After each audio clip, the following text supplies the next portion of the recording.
अस्सलाम वालेकुम रहमतुल्लाहि व बरकातुहू। ये देखिए दो चश्मी है,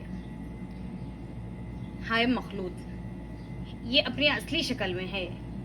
नीचे हे को दूसरे हरफों से मिलाकर लिखा गया है, तो इसकी आवाज किस तरह से आती है देखेंगे। बे को हे से मिलाकर लिखा गया है, इसे क्या पढ़ेंगे? बे। पे को हे से मिलाया गया है, भे। ते को हे से मिलाया गया है, ते। टे को हे से मिलाया गया है, टे। जीम को हे से मिलाया गया है, जे। चीम को हे से मिलाया गया है, क्या पढ़ेंगे इसे? छे। दाल को हे से मिलाया गया है, दे। डाल को हे से मिलाया गया है, डे। डे को हे से मिलाया गया है, डे। कैफ को हे से मिलाया गया है, घे। गाफ को हे से मिलाया गया है, गे। यहाँ पे देखिए ते हे अलिफ, क्या पढ़ेंगे इसको? था। काफ हे अलिफ, खा। बे हे रे, भर। बे हे सीन, भस।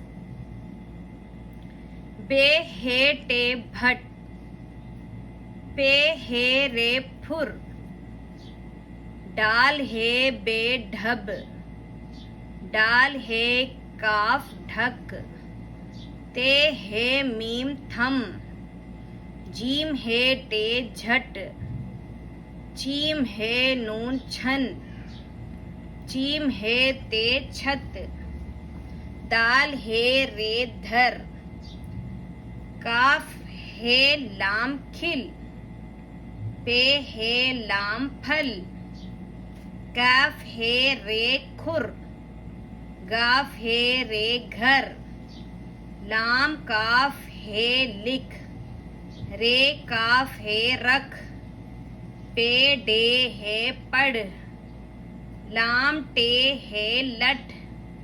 सीन दाल है सुध।